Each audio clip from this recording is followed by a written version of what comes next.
Isang pinagpalang araw po sa ating lahat. I'm Pastor Edward Dugan at welcome po sa ating midweek service. Kung bago pa lang po kayo sa service na ito, maaari niyo pong i-share itong ating video.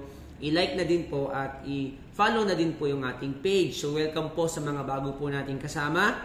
Welcome po sa ating gawain. So sa mga hindi pa po nakakaalam at bago pa lang po dito sa ating gawain, for the past 2 weeks po ay inaaral po natin ang aklat ng Genesis chapter 13 and 14 hanggang 18. So tayo po ay merong 3 lesson dito sa chapter po na ito. So nakita po natin dito mga kapatid na isa sa mga katangian ng mga matatagumpay na tao ay meron silang magandang pangitain sa buhay.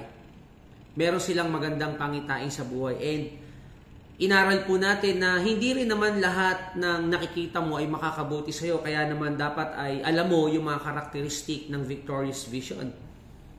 Inaral po natin yan.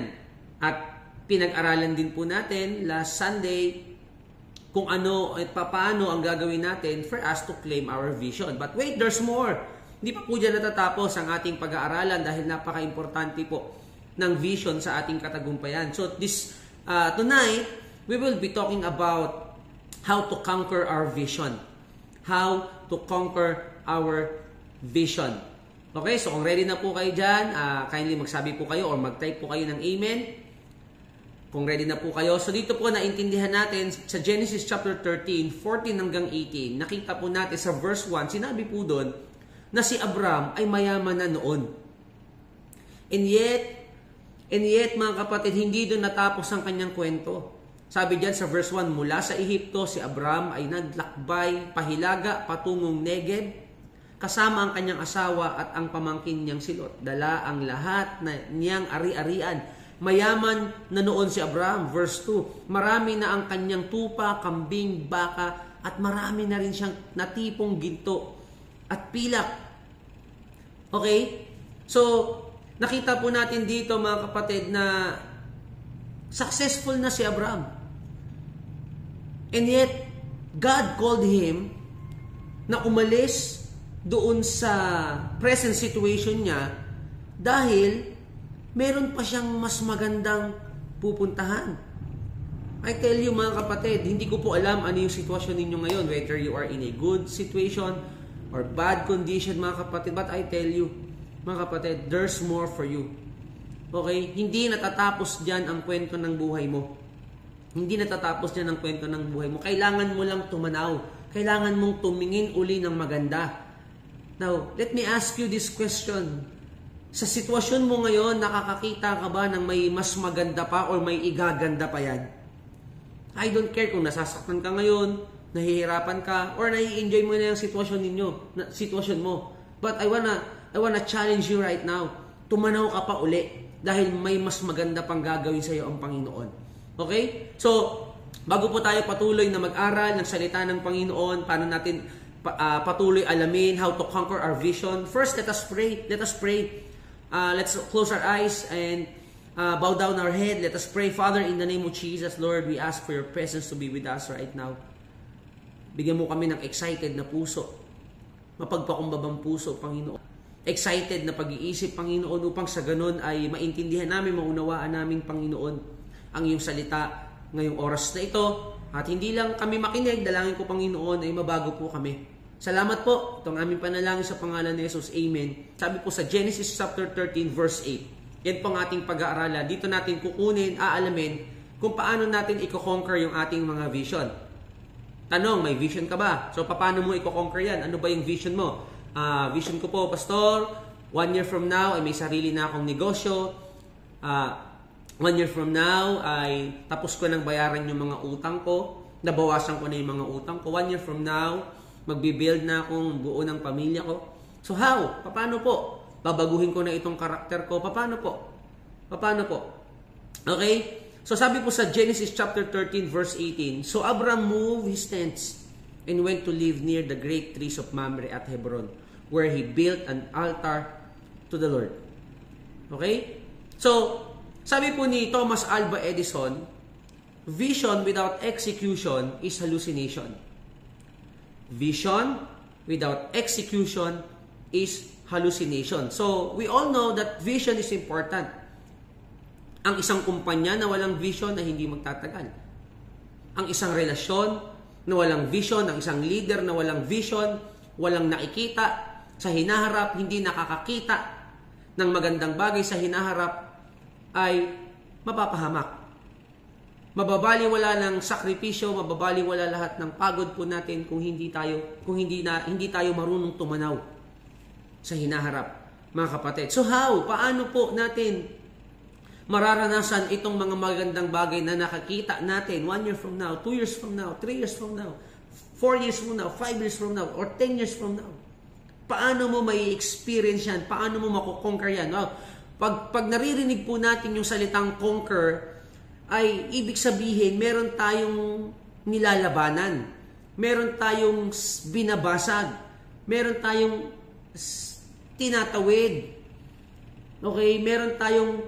Merong pumipigil, merong nagpapabagal. Okay? So, kailangan po natin itong mga ito ay mapagtagumpayan. So, paano po? Okay? Paano? How to conquer our God-given vision. So, number 1, mga kapatid, sabi dito, so Abram, verse 18, so Abram moved his tents. So, Abram moved his tents and went to live by the oaks of Mamre and Hebron, and he built an altar to the Lord there. So, number 1, how to conquer your God-given vision. Number 1 is change. I-comment mo yan. Change. Okay po? Itong change na ito, itong move na ito, mga kapatid, in Hebrew is awhal. Means to pitch a tent. Okay? Kung wala ka, kailangan magbago. Maglagay ka. Magkaroon ka. Gumawa ka. Okay? At kung meron ka man, kung meron naman na, tanggalin mo naman. Yan ang ibig sabihin. Kailangan mag-change. Alam niyo po, we've seen a lot of companies, mga kapatid, na nawala na sa industriya ngayon. Bankrupt na. Why? Because they refuse to change. Maraming tao, maraming potential ang nasayang. Hindi na nag-grow, hindi na napakinabangan, hindi na na-enjoy ang buhay. Why? Because they refuse to change. Masisave pa sana ang isang relationship, kaya lang walang gustong magbago. Walang gustong magbago. So we need to change.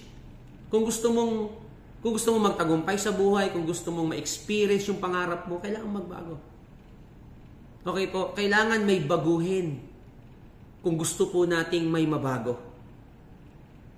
Kung magastos tayo at pangarap natin ay makaipon, kailangan magbago. Baguhin po natin spending habits natin. Kung tamad tayo, kailangan magsipag. Mga kapatid, kung mahiyain, kailangan sanayin yung sarili na alisin yung hiya. Mga kapatid, bakit? Paano ka magtatagumpay kung ultimo magsalita, nahihiya ka? Tapos ang gusto mo, nakikita mo, maging newscaster ka, maging pastor ka, maging life group leader ka. Hindi po pwede. Kailangan baguhin po natin yung mga bagay na alam natin hindi tayo dadalhin or ilalapit sa pangarap natin. So, certified visionaries are never afraid of changes. Lagi nilang tinitignan ano yung kailangan baguhin. Ano yung kailangan idagdag, ano yung kailangan tanggalin. Therefore, don't be afraid to make changes. Don't be afraid to make changes. Maniwala ka, mahihirapan kang makasunod sa kalooban ng Diyos kapag takot kang magbago. Okay?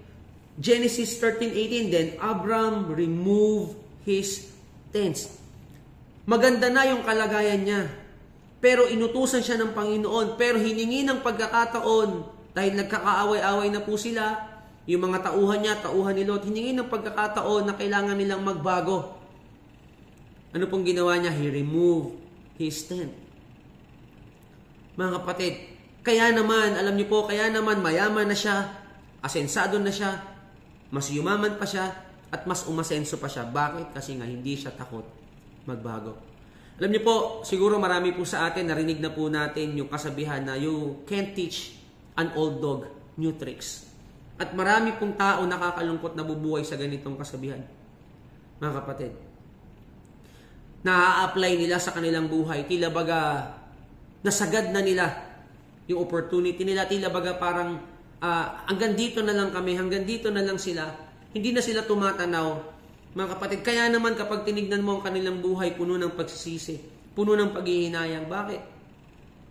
Bakit ayaw na magbago? So, nothing will change unless we change. Nothing will change unless we change. Kung leader ka at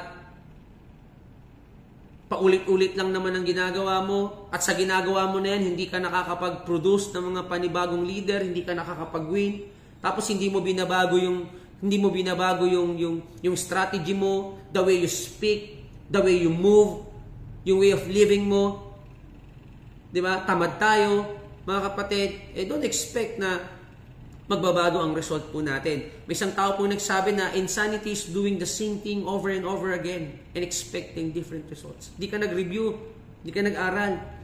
Okay? Mga kapatid, dahil may exam na paparating, tapos nag-expect ka, pasado ka. Di ba? Hindi naman tayo nagtatrabaho, hindi naman tayo nag-iipon, hindi ka nag-iisip ng mapagkakakitaan, tapos umaasa ka na makakaalis ka sa kautangan. Gastos tayo ng gastos. Ayaw natin ng educations, ayaw natin ng training, and yet we are expecting a better version of ourselves. Mga kapatid, okay, insanity is doing the same thing over and over again, expecting different results.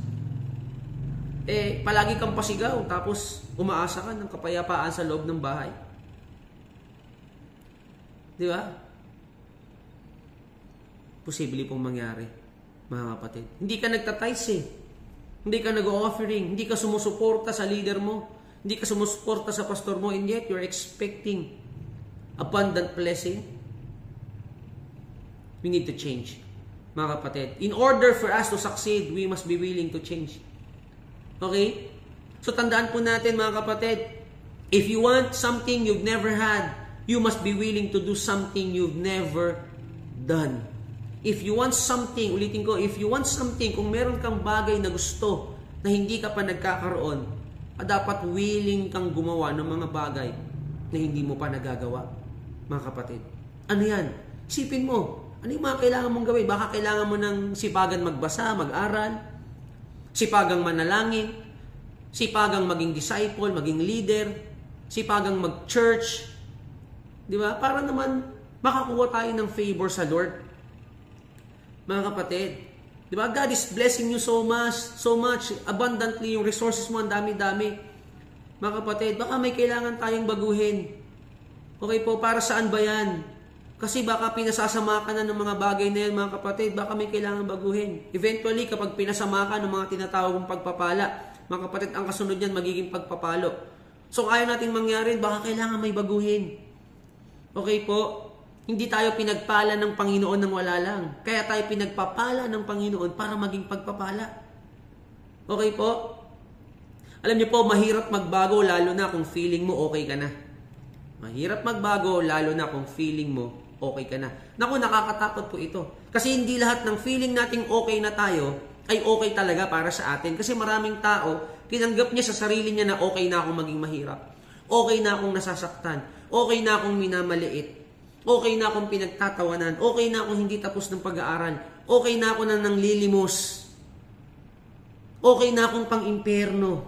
O, di ba? Hindi lahat ng okay na para sa'yo ay okay talaga para sa'yo. Kapatid, mahirap magbago lalo na kung feeling mo okay ka na.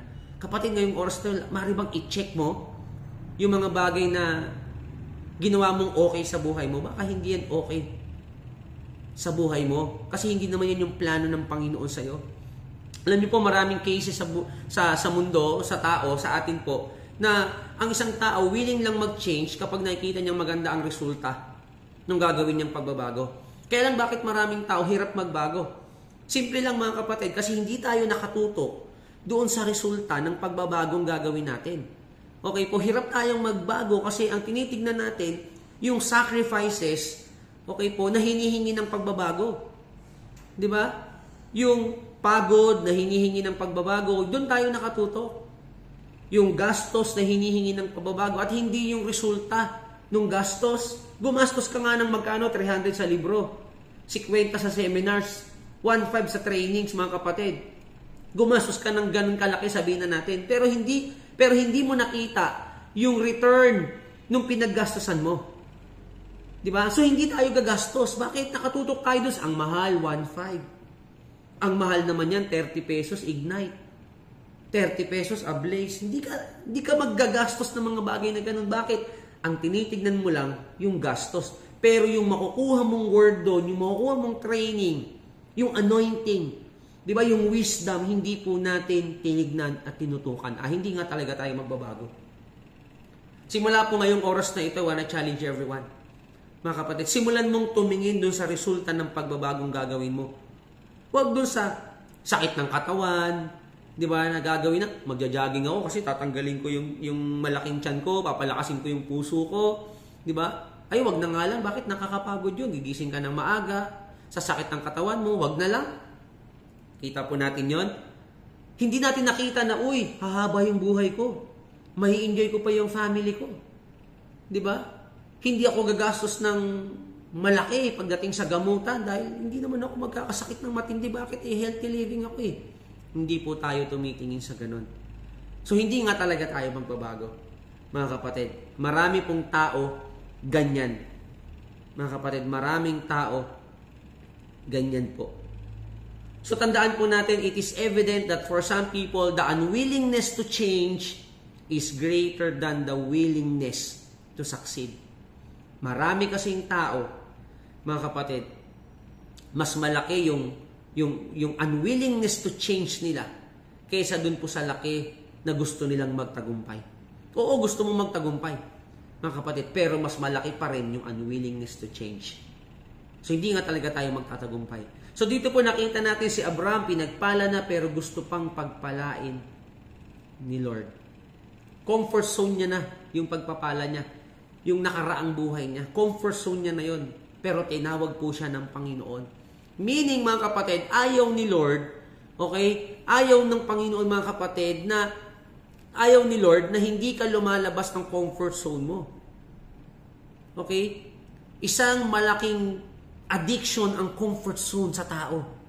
Kahit alam mong may ibubuga ka pa, may iuunlad ka pa, hindi ka nalalabas doon. Bakit? Kasi nasanay ka na sa comfort zone. Ayaw mo nang mahirapan, ayaw mo nang nasasaktan, ayaw mo nang nag-iisip. Okay naman na ako dito eh. Okay? Nakakakain naman kami. Nakakabayad naman ako ng utang. Naaalagaan ko naman ang sarili ko. Pero hindi po natin nakita na na the moment we go outside of our comfort zone, hindi lang sarili mo mapapakain mo. Pati ibang tao. Hindi lang sarili mo maaalagaan mo. Pati ibang tao, disciple mo. Hindi lang bahay mo mapapaganda mo, pati templo ng Diyos. Mga kapatid, di ba? Pag lumabas ka ng comfort zone mo, mga kapatid, di ba, merong promotion, merong breakthrough, di ba, magiging pagpapala ka din sa leader mo. Nakita po natin yon. So, our success is outside of our comfort zone.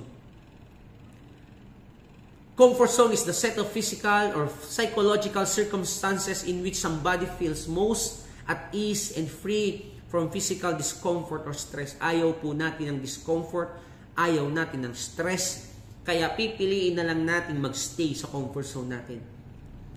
Di bali nang nabubuhay tayo ng puno ng inggit, puno ng panghihinayang, puno ng takot. Wag lang mahirapan. Wag lang masaktan. Kahit alam naman natin na yung resulta ng hirap na yon, yung resulta ng sakit na yon, ay katagumpayan natin at paglaya. Okay? So, we have to depart from our comfort zone for us to arrive at our success zone. Church, it's about time. It's about time. We need to change. We need to change. Gusto mong makonquer yung vision mo, kailangan mong magbago. Gusto mo, ang vision mo, makapagtapos ng pag-aaral, kailangan mong baguhin yung paraan ng pag-aaral mo. Baka mas marami pa tayong oras sa panonood, pakikipagkwentuhan kaysa sa pag-aaral. Hindi tayo magiging matagumpay na estudyante. Gusto natin maging matagumpay yung discipleship natin, yung ministry natin. Pero wala naman tayong oras in soul winning. Wala tayong oras sa disciple making, sa discipleship. Pero gusto natin mag-grow doon. We need to change. Mga kapatid, kailangan natin magbago. Paki-comment nga dyan, magbago ka na. Okay? So pangalawa mga kapatid, for us to conquer our vision, we need concentration. Comment nyo dyan, concentration. So Abraham moved his tents and went to live. Tumira siya doon. Nag-focus siya doon. In Hebrew, ito ay yashab. Sit down, to dwell, to remain, to settle, to marry. Okay? To marry. Sit down. Concentrate. Puka. Huwag kang magulo, huwag kang malikot. Kaya maraming tao na nagtatagumpay, ang likot-likot, ang gulo-gulo. Focus. Diba? Gusto mo magpastor kung ano-anong ginagawa mo? Walang kinalaman sa pagpapastor yung binabasa mo, walang kinalaman sa pagpapastor yung gastos mo, walang kinalaman sa pagpapastor yung music mo, walang kinalaman sa pagpapastor yung pinanonood mo. Wala kang concentration. Pumasok ka sa pagpapamilya, at hindi ka focus sa pamilya mo, kaya ang gulo ng pamilya eh. Di ba? Si lalaki, pamilyadong tao na, may anak na, mga kapatid, di ba? May time pa din sa barkada. Buti sana kung ginagawa ng mga barkada, maayos, nakakatulong sa pamilya. Kaso hindi naman. Laging pinagmumulan ng ayaw. At hindi niya pa rin mag-give up. Wala sa focus. Di ba? Yung babae naman, may asawa na, may anak na. Di ba? Wala pa rin sa focus. Hindi pa rin magampanan yung gawain sa bahay. Hindi pa rin magampanan yung hindi pa rin magampanan yung duty niya sa asawa niya. Bakit? Nasa ibang bagay. Focus niya pa rin ay yung si kumare, yung usapan nila. Ganon din naman si lalaki. Ang focus si kumpare. Di ba? Ay yung collections niya. Si babae, ganon din. Yung collection niya, yung travel, pambira. Out of focus. Tandaan po natin, powerful ang focus. When was the last time nag-focus ka? At yun na nagdala sa iyo ng tagumpay. Nag-focus ka sa training mo. Kaya nakadalawang gold, di ba? Si Carlos Yulo, bakit? Focus siya sa training niya. Mga kapatid, kaya naman kinaya nila. Kaya naman sila nagiging challenger at nagiging malaki ang tsansa na manalo. Why? Kasi focus sila sa mga trainings nila. Marami na pong mga talentado, mga mauhusay na athletes ang nawala sa competition. Why? They are not focused. Sa gitna ng training, lumalabas, tumatakas. Hindi tumatagal yung kanilang career, mga kapatid. So therefore, certified visionaries are extremely focused. Ang goal mo, madatnan ka ng Panginoon na nasa kanyang piling, di ba? Tapos hindi naman tayo focus kay Lord. Mga kapatid, yung resources mo hindi naka-focus kay Lord. Minsan pinupondohan pa natin yung mga bagay na sisira sa atin. Yung puso mo hindi focus kay Lord. Paano mo maaantay ang Panginoon? Huwag masyadong magulo, malikot, wala tayong nabubuo. Maraming nasasayang, walang natatapos. Tandaan po natin that the only reason men fail is broken focus. Try to imagine kung focus ka lang. Diba? Hindi ka pa backslide. Kumusta ka kaya ngayon? Ang dami mo na sigurong nagawa para kay Lord. Ang dami mo nang na-accomplish para sa pamilya mo kung hindi ka pa backslide. Diba? Kung hindi ka aapoy, mag-iinit, lalamig. Focus lang. Mga kapatid, para hindi sayang ang panahon. Okay? Tandaan po natin that an unfocused life can lead to dissatisfaction and adversely affect our professional achievements. Subukan mo ang isang halaman, ilipat-lipat mo kung hindi yan mamatay. Affected ang financial stability ng taong walang focus, physical health, and mental wellness. Yung madaling masway ng mga tao, sabi ng tao, bagay sa ito. Ikaw naman, kahit tingin mo hindi kailangan. Bagay nga sa'yo, pero hindi naman kailangan. Sige, grab pa din. Wala kang focus. Mga kapatid, hindi talaga tayo magtatagumpay. So, our ability to focus will determine our future. Okay po. Sabi po ni Venus Williams, I don't focus on what I'm up against. I'm focused on my goals. And I try to ignore the rest. Ganda nun, mga kapatid.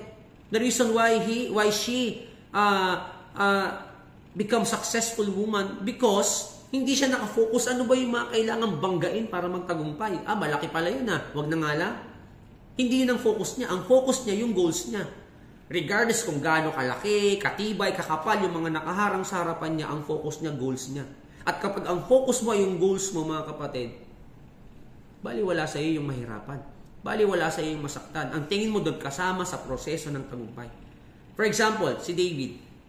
Mga kapatid, tingin niyo po kung ang nakafocus si David sa laki, galing, kapangyarihan, at lakas ni Goliath, matatalo niya si Goliath? Hindi po. Pero nung humarap siya kay Goliath, ang focus niya, yung laki, galing, kapangyarihan, at tibay ng Diyos niya. Kaya naman natalo niya si Goliath. Same with us, mga kapatid. Same with us. Okay, if you want to experience, to conquer your vision, ang focus mo dapat, yung goal mo. Yung goal mo. Doon ka lang tumingin. Mga kapatid, doon ka lang tumingin. Di ba? You want to be successful? Focus. Magpabago-bago ng isip. Magtitino ngayon, bukas hindi. Mauubos yung mga taong magtitiwala sa iyo, maniwala ka. So having a focused life is a God-honoring life. Amen? Nandiyan ba po ba kayo? Sino naniniwala sa inyo na kapag meron kang focused life, you are honoring God sa buhay mo? Bakit? God is the God of focus. Mga kapatid, di ba? God is the God of focus. Okay? Hindi pa bago-bago. Sabi nga ng Bible, huwag umasa na may pagpapalang matatanggap sa Diyos ang pabago-bago ng isip. Okay? So, kung meron kang plano sa buhay, i-execute mo. Mga kapatid, kung gusto mo, pag natapos mo yun, tsaka ka magpalit, tsaka ka magbago. Sabi nga ng iba, ang focus daw, ang ibig sabihin ng focus ay follow one course until successful. Huwag kalat-kalat, huwag sabog-sabog. Huwag kung saan-saan ka nakikita. Di ba? Huwag kung ano-anong gusto mo. Mga kapatid, focus. So focus is being redundant in an effective way. Meron tayong kasabihan, if you chase 2 rabbits, both will escape. Wala kang mahahabol kung 2 rabbit ang gusto mong mahuli ng sabay. Okay? Sanahan po natin that life is like a camera. Focus on what's important and you'll capture it perfectly. So when life gets blurry, adjust your focus. Pag malabo na naman ang nangyayari sa buhay mo, baka kailangan mo na namang i-adjust yung focus mo. Kailang parang nanlalamig na naman ako spiritually. Baka kailangan mo na namang uli. Huwag ka mahiyang mag-adjust. Huwag ka mahiyang magsimula uli. Lalo na kung yung sisimulan mo naman uli ay tama. Okay po? Sige lang. Balik sa pagpipray. Balik sa Bible reading. Balik sa pagiging pagpapamentor. Walang masamang umamin. Okay po? Na kailangan mo ng tulong. Okay? So ano po yung unang dalawa for us to conquer our vision? Number 1 is change. Okay? Although si Lord po ay Diyos na hindi nagbabago, pero siya ang Diyos ng pagbabago. The moment nakipagrelasyon ka sa Diyos, mga kapatid, God is expecting us na merong changes sa buhay po natin. Hindi pwedeng nakikinig ka ng word ni Lord, inaaral mo ang word ni Lord, tapos walang nagbabago sa'yo. Mga kapatid, hindi po pwede yun. Pangalawa is concentration. Focus on what is important. Mga kapatid, focus on what is important. Ano ba ang importante? Ano ba ang mahalaga? Ano ba yung will ni Lord? Focus ka doon. Di ba? Ano bang mas importante? Magkaroon ka ng boyfriend, magkaroon ka ng girlfriend, o makapagtapos ka ng pag-aaral? Ano ba mas importante? Gastosan mo yung mga sasakyan mo? Wala namang problema doon. O pag-aaral mo? Sa ngayon, ano bang mas importante? Kung kaya mo naman parehas at hindi naman maapektuhan ng finances mo, edi go. Hindi kayo mag-aaway hindi kayo mag-aaway mag-asawa, edi go. Di ba? Pero kung sa gagawin mong yan, hindi magiging maayos ang sitwasyon, isipin mo na lang kung anong mas importante sa ngayon, mga kapatid. Di ba? Focus. Dapat alam mo kung anong mas importante sa'yo. An example. Marami na po akong nakasama ang mga leaders, mananampalataya. Ganda-ganda ng paglilingkod nila kay Lord. Kaya lang, syempre, may pangangailangan tayo, mga kapatid, nakakuha ng mga trabaho without considering, di ba? Without considering God. Alam niyo po yun. So, ano nangyari? Yung mga trabaho na ito, inagaw sila sa Panginoon. Inagaw sila sa paglilingkod nila kay Lord, mga kapatid. Pero, kapag ang focus mo ay si Lord, hindi ka kukuha ng trabaho na, alam mo yun, pababagaling ka sa paglilingkod mo kay Lord. Lalo na't kung mahal na mahal mo yung paglilingkod kay Lord. Hindi ka kukuha. Kahit pa malaki ang sweldo, kahit pa, alam mo yun, pagagandahin yan yung buhay mo, mga kapatid. Di ba? Pero mo, ang focus mo si Lord, tapos kumuha ka ng mga bagay na ilalayo ka sa Panginoon. Ang focus mo yung mabuhay ng mahaba, tapos kumuha ka ng trabaho na bibigyan ka ng sakit. Diyan po ba kayo? Di ba? Ang focus mo yung pamilya mo, mahal na mahal mo yung pamilya mo, mga kapatid. Pero yung ginagawa natin, ikakasakit ng kanilang damdamin. Out of focus. Okay? So number 2 is concentration. Concentrate on what is important. Okay? Pangalawa, mga kapatid, concentrate dun sa mga bagay na dadaling ka sa vision, goals, at dreams mo. And number 3 po and last, mga kapatid, sabi dito sa Abraham, verse 18 pa rin po tayo, moved his tents and went to live by the oaks of Mamre and Hebron, and he built an altar to the Lord. Number 3, for us to conquer our God-given vision is construction. Meaning, mga kapatid, we must know how to turn our dream into reality. Dapat builders tayo. Hindi ka lang dapat dreamers, dapat builders ka din. Okay? When we say, yung build dito in Hebrew is bana, means to build, make, repair, set up. Mga kapatid, ang certified visionaries are builders. Kailangan may nabubuo. Hindi puro, ay, balang araw magiging ganito ako, balang araw, in day 1 ko. Tandaan po natin, it's about time na yung one day mo ay maging day 1. Simulan mo na. Hindi yung one day, pag-ipon din ako, magiging milyonaryo, magiging bilyonaryo din ako. Mabubuo ko din yung 12 leaders ko. Hindi kapatid, simulan mo na ngayon, day 1 ng pagbuo ng leader ko.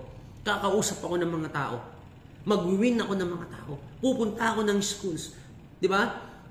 Sasadyain kong kausapin yung mga katrabaho ko. I-disciple ko yung kapatid ko, day 1. Kasi kung mag-aantay lang tayo na mag-aantay ng opportunity, mga kapatid, tandaan po natin kapag hindi dumating yung opportunity, build an opportunity. Make an opportunity. Ikaw na gumawa ng opportunity mo. Pag hindi ka pinagbubuksan ng pinto, kapatid, bihira, ikaw na magbukas ng pintuan. Nandiyan po ba kayo? Construct. Wag puro, gusto ko nito, gusto ko ng ganyan, gumawa ka ng paraan. Build, make, repair. Ayaw maayos di ayusin mo. Di ba? Ayusin natin. We must learn how to turn our dream into reality. Umpisahan mo na. Unti-untiin mo na hanggang mabuo mo. Mga kapatid, sabi dito, and he built an altar to the Lord there. Tandaan po natin yon. He built an altar to the Lord there. Alam niyo po, yung Hebron ay sentro ng kalakalan sa Kanaan. So, napakayamang lugar nito. Kita niyo po? Mayaman na si Abraham, pero dinala siya ng Panginoon sa kung saan mas yayaman pa siya. Amen? Pero tignan niyo ang ginawa ni Abraham. Bagamat mas yayaman siya dito, mga kapatid, alam niyo po kung anong binuo niya? He built an altar to the Lord. Hindi niya hinayaan na buhay niya lang ang gumanda at hindi ang spiritual na buhay niya.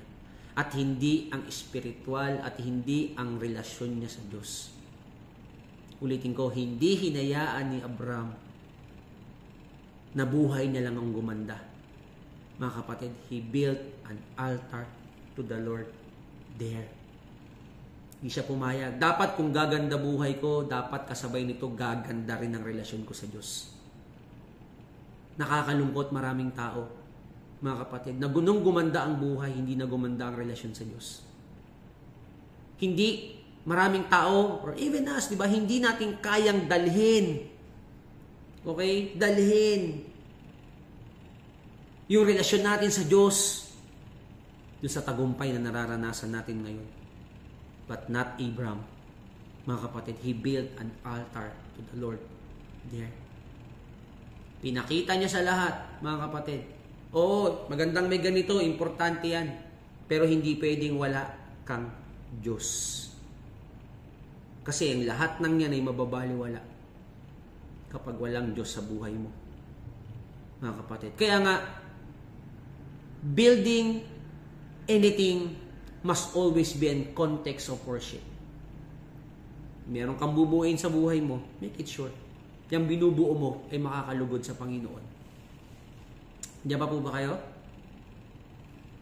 Buo ka ng kumpanya, make it sure yung kumpanyang yan mapararangalan ng Panginoon. Make it sure yung business na yan, mga kapatid, ay maa-advance yung kingdom ni Lord. Make it sure na yung relationship na yan, pagpasok mo sa relasyon ng Panginoon, mga kapatid, ay mas lalo kang mai-inlove kay Lord.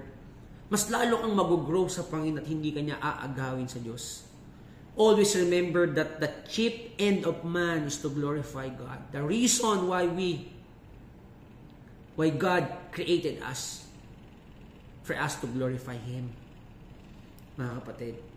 So start building your God-given and God-glorifying dream. Lord, gusto kong maging milyonaryo para mapaganda yung templo mo. Lord, as for me and my house, we will serve the Lord. Diyan po ba kayo?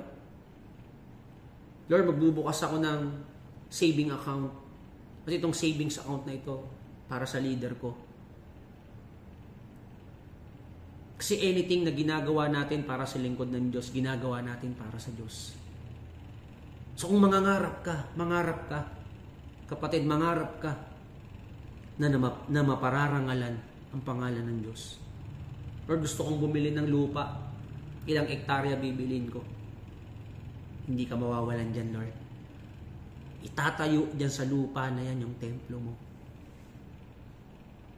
Lord, pupunta akong ibang bansa. Pagpunta ko ng ibang bansa, dadaling ko doon yung pangalan mo. Dadaling ko doon yung pangalan mo at yung pangalan mo, at pag kumikita na ako doon, hindi ko kakalimutan yung mga taong nanalangin sa akin dito. Tutulong ako sa simbahan ko. Di ba? Not unlike others, mga kapatid. Nakalimot. Huwag tayong makakalimot. Okay po, huwag tayong makakalimot sa kabutihan ng Panginoon sa buhay natin. Kung gusto po nating hindi maputol at patuloy tayong pagpalain ng ating Panginoon. Construction, napaka-importante po nito. Diba? Pangarap mo magkaroon ng maayos na pamilya, magandang tahanan, yan ang ibuo mo. Yan ang buuin mo.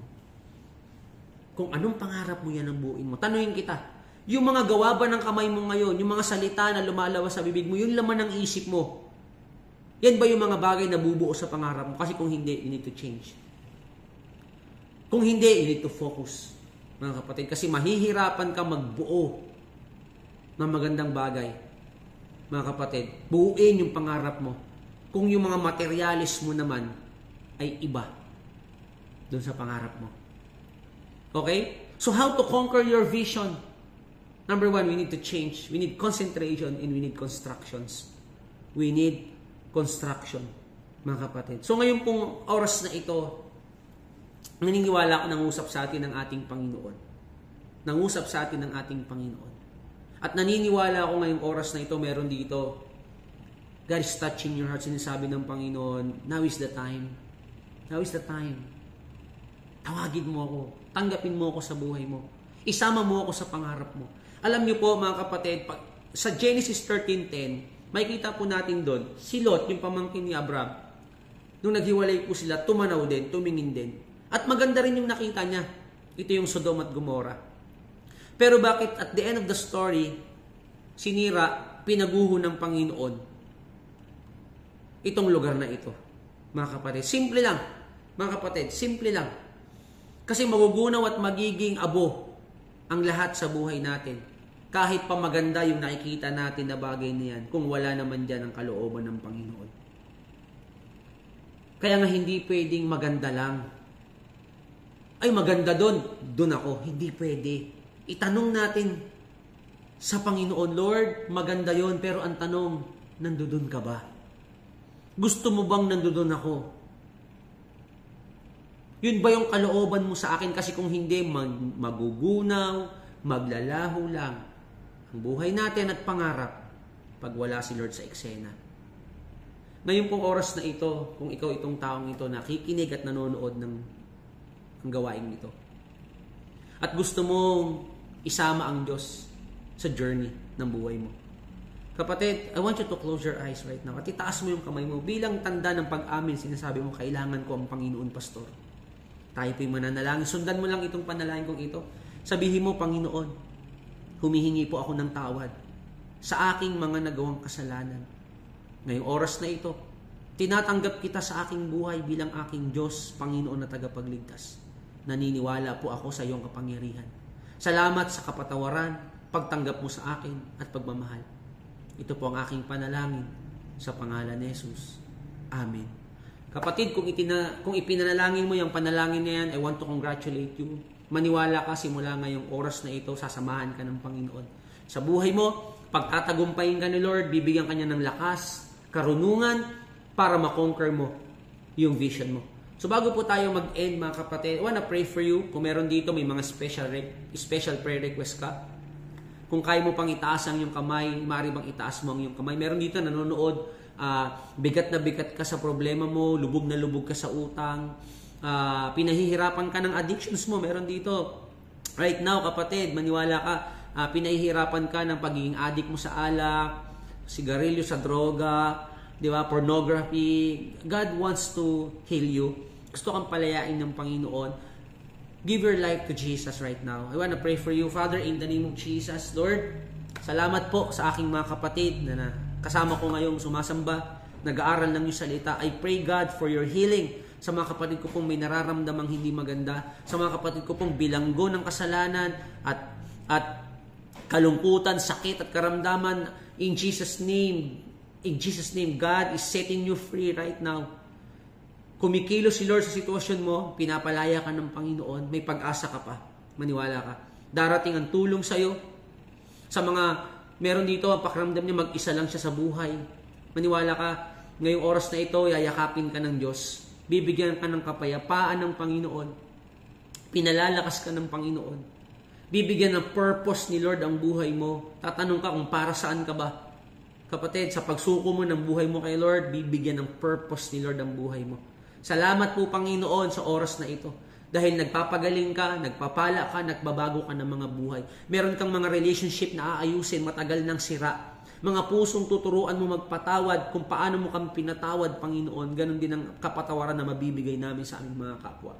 Salamat po sa pagtugon mo sa aming pangangailangan. May mga utang kaming mababayaran, may mga naghahanap ng trabaho, magkakatrabaho, Panginoon. Makakapagtapos ng pag-aaral ang aming mga estudyante, Panginoon. Mabibili yung mga dapat at kailangan bilhin, Lord. Salamat po, salamat po. Salamat, Panginoon, for giving us word tonight na kailangan namin magbago. Kailangan namin ng concentration. Kailangan namin simulan ng buuin yung pangarap namin. Thank you, Lord, for your word. Pinupuri ka namin, sinasamba.